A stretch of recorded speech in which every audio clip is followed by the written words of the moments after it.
रहीम। Dear viewers, आज की जो हमारी वीडियो है उसका टॉपिक है ब्रेक इवन पॉइंट।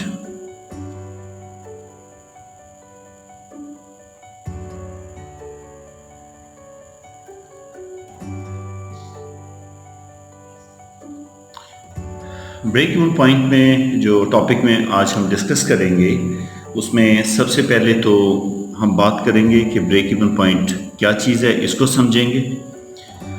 सेकेंडली इसका जो है ना उन्हें समझेंगे भी और उन्हें एक प्रैक्टिकल क्वेश्चन से, एक न्यूमेरिकल से हम उसे सॉल्व भी करेंगे, यूनिट्स और वैल्यू दोनों के अंदर।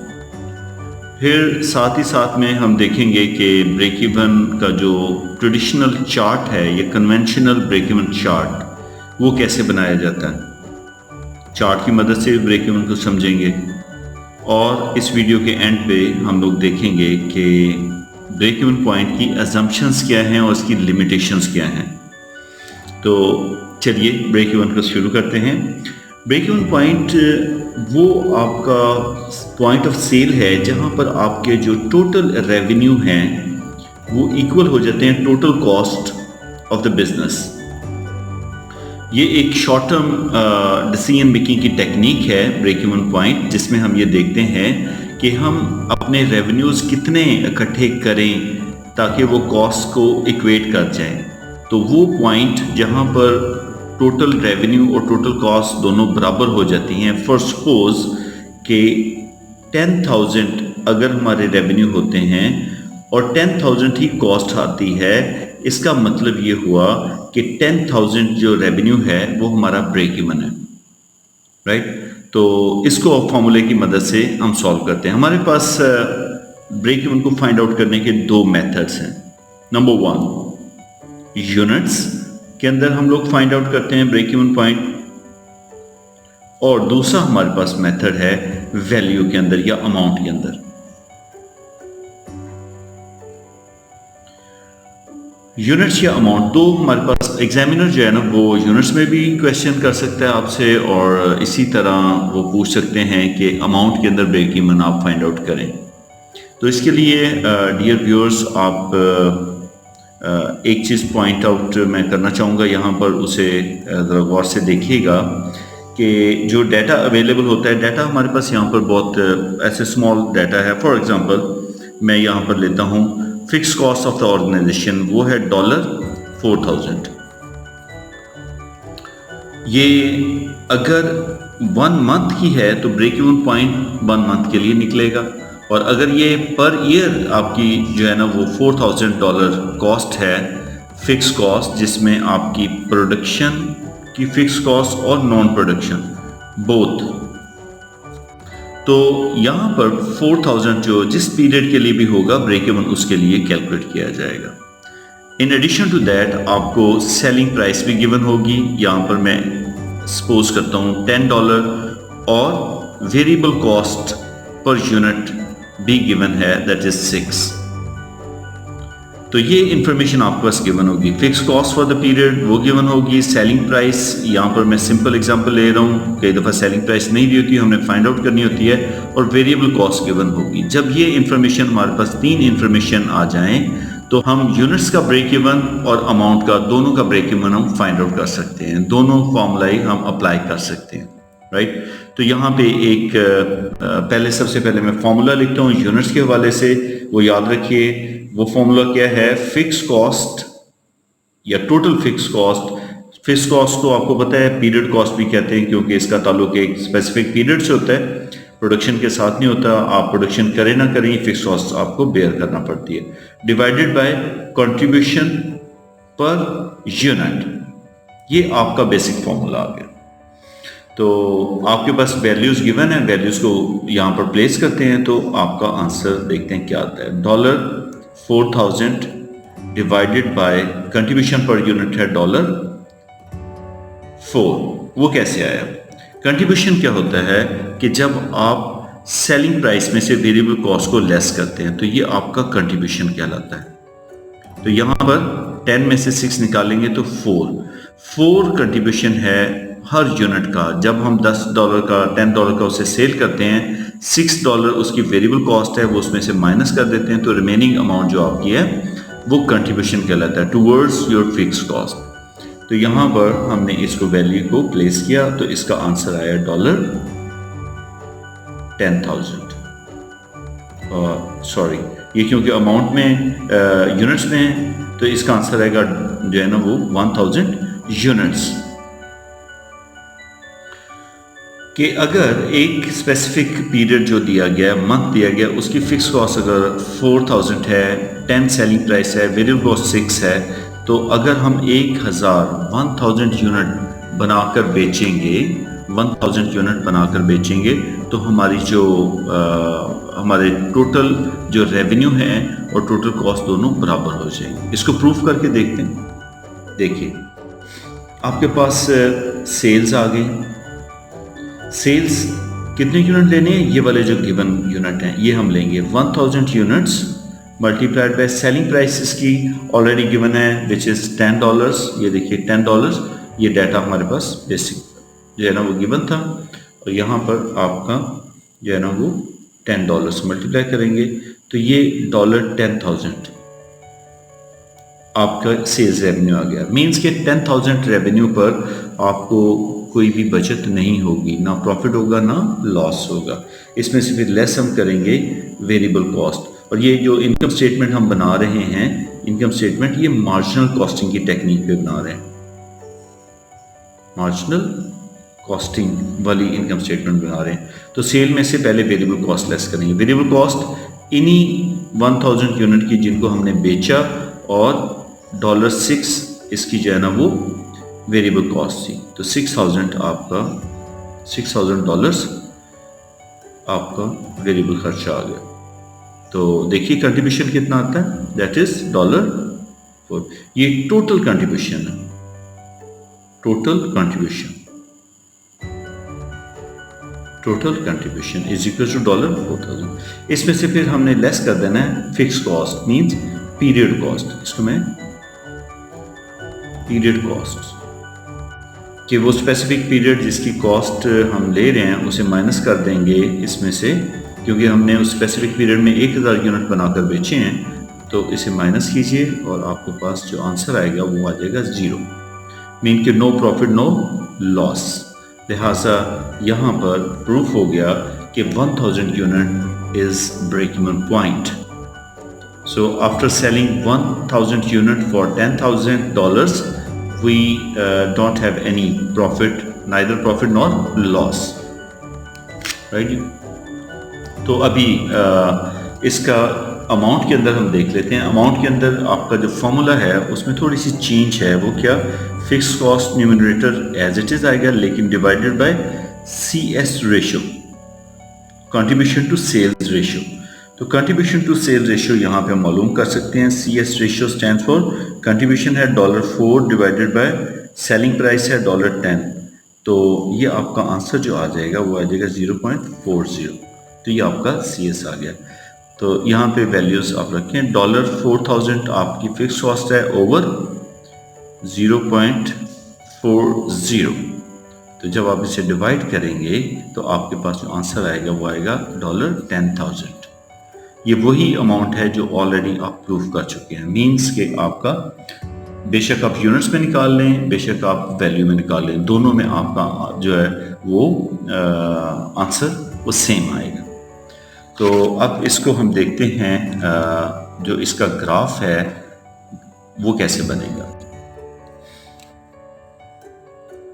ग्राफ के लिए हम एक्स एक्सिस वाई एक्सिस हम ड्रॉ कर लेते हैं। आप ग्राफ पेपर पे भी इसको कर सकते हैं, लेकिन ये फ्री हैंड में बना रहा हूँ, ठीक है। ये ओरिजिन है वाई एक्सिस और दोनों की वैल्यू यहाँ पर 0 है। यहाँ पर हम यूनिट्स ले लेंगे एक्स एक्सिस पे, क्योंकि आपको पता है कि इंडिपेंडेंट यहाँ पर वैल्यूज लेते हैं और डिपेंडेंट इधर। वाई एक्सिस पे आपकी कॉस्ट एंड रेवेन्यूज आते हैं। सबसे पहले हम कॉस्ट को प्लॉट करेंगे। यहाँ पर कॉस्ट को प्लॉट करने के लिए आप सबसे पहले देखिएगा कि आप अगर 1 यूनिट बनाएं तो या 0 यूनिट बनाएं तो $4,000 आपको स्पेंड करने पड़ेंगे। बेशक यूनिट बनाएं ना बनाएं, जो फिक्स कॉस्ट है वो आपको बेयर करना पड़ेगी। तो फिक्स कॉस्ट आ गई। अगर 1 यूनिट बना लेंगे, अगर 1 यूनिट आप बनाएंगे यहाँ पर, तो आपका एक्सपेंस जो है, टोटल एक्सपेंस, वो $4006 हो जाएगा, क्योंकि $6 उसकी वेरिएबल कॉस्ट है।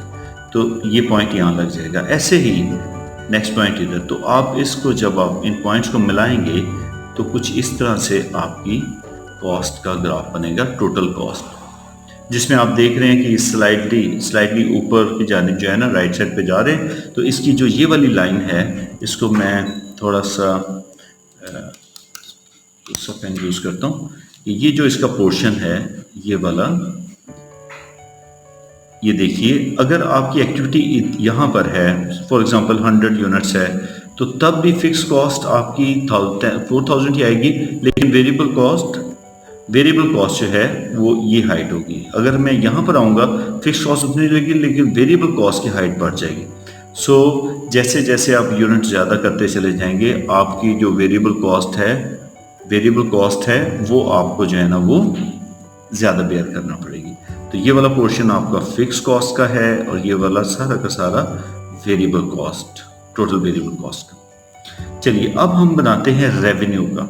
रेवेन्यू के लिए आप देखिए कि आपके पास जीरो एक्टिविटी पर कोई रेवेन्यू नहीं है, जबकि 1 यूनिट बेचेंगे तो $10, फिर 2 यूनिट बेचेंगे 20। इस तरह इसकी लाइन जो है ना वो थोड़ी सी ज़्यादा स्टीप होगी बनिस्बत कॉस्ट के। तो ये देखिए यहाँ पर इस पॉइंट पर, ये जो पॉइंट है यहाँ पर आपकी कॉस्ट और रेवेन्यू दोनों बराबर आ गए, कॉस्ट और रेवेन्यू दोनों इक्वल हो गए।